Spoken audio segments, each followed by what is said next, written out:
rappelle, frère, l'évangile que je vous ai annoncé, que vous avez reçu, dans lequel vous avez persévéré, par lequel vous êtes sauvés, si vous le retenez dans les termes où je vous l'ai annoncé, autrement vous auriez cru en vain. Je vous ai enseigné avant tout, comme je l'avais aussi reçu, que Christ est mort pour nos péchés selon les Écritures. Il a été enseveli et il est ressuscité le 3e jour selon les Écritures. Et il est apparu à Céphas puis aux 12. Ensuite, il est apparu à plus de 500 frères à la fois, dont la plupart sont encore vivants et dont quelques-uns sont morts. Ensuite, il est apparu à Jacques, puis à tous les apôtres. Après eux tous, il m'est aussi apparu à moi, comme à l'avorton, car je suis le moindre des apôtres. Je ne suis pas digne d'être appelé apôtre parce que j'ai persécuté l'Église de Dieu. Par la grâce de Dieu, je suis ce que je suis, et sa grâce envers moi n'a pas été vaine. Loin de là, j'ai travaillé plus que tous, non pas moi toutefois, mais la grâce de Dieu qui est avec moi. Ainsi donc, que ce soit moi, que ce soit eux, voilà ce que nous prêchons, et c'est ce que vous avez cru.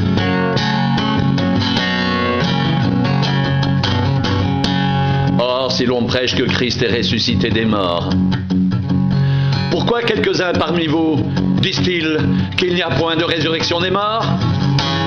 S'il n'y a point de résurrection des morts, Christ non plus n'est pas ressuscité. Et si Christ n'est pas ressuscité, notre prédication est donc vaine, et votre foi aussi est vaine. Il se trouve même que nous sommes de faux témoins à l'égard de Dieu, puisque nous avons témoigné contre Dieu qu'il a ressuscité Christ, tandis qu'il ne l'aurait pas ressuscité si les morts ne ressuscitent point. Car si les morts ne ressuscitent point, Christ non plus n'est pas ressuscité.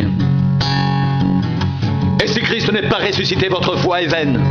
Vous êtes encore dans vos péchés, par conséquent aussi, ceux qui sont morts en Christ sont perdus. Si c'est dans cette vie seulement que nous espérons en Christ, nous sommes les plus malheureux de tous les hommes. Mais maintenant, Christ est ressuscité des morts.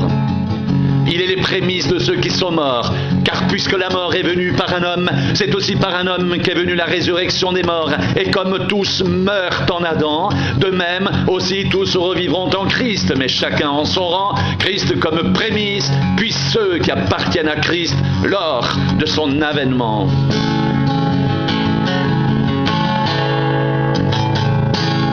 Ensuite viendra la fin, quand il remettra le royaume à celui qui est Dieu et Père, après avoir réduit à l'impuissance toute domination, toute autorité, toute puissance, car il faut qu'il règne jusqu'à ce qu'il ait mis tous ses ennemis sous ses pieds.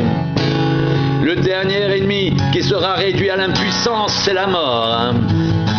Dieu en effet a tout mis sous ses pieds. Mais lorsqu'il dit que tout lui a été soumis, il est évident que celui qui lui a soumis toutes choses est excepté. Et lorsque toutes choses lui auront été soumises, alors le Fils lui-même sera soumis à celui qui lui a soumis toutes choses, afin que Dieu soit tout en tous.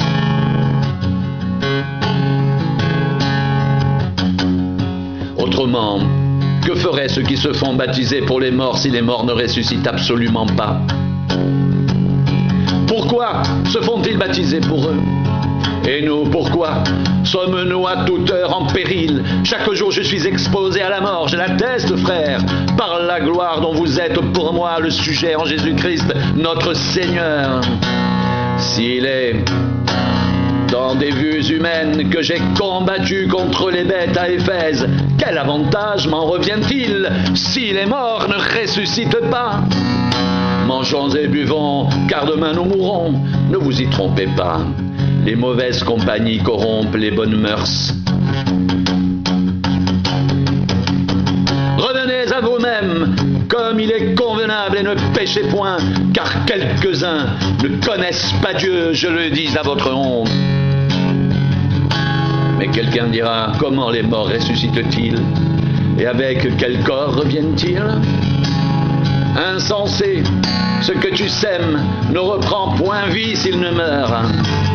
Et ce que tu sèmes, ce n'est pas le corps qui naîtra, c'est un simple grain de blé peut-être, ou d'une autre semence. Puis Dieu lui donne un corps comme il lui plaît, et à chaque semence il donne un corps qui lui est propre.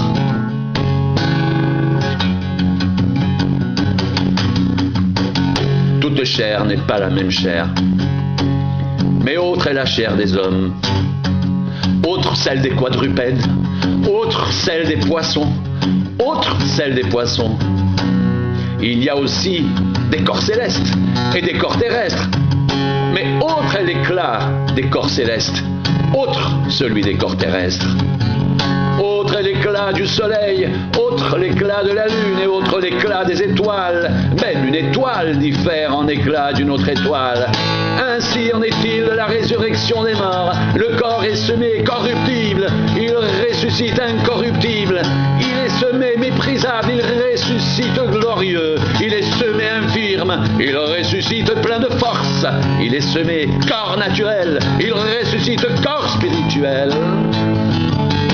Et s'il y a un corps naturel, il y a aussi un corps spirituel. C'est pourquoi il est écrit, le premier homme, Adam, devint une âme vivante. Le dernier Adam est devenu un esprit vivifiant. Mais ce qui est spirituel n'est pas le premier, c'est ce qui est naturel. Ce qui est spirituel vient ensuite. Le premier homme tiré de la terre est terrestre. Le second homme est du ciel. Tel est le terrestre. Tels sont les terrestres. Et tel est le céleste. Tels sont aussi les célestes. Et de même que nous avons porté l'image du terrestre, nous porterons aussi l'image du céleste.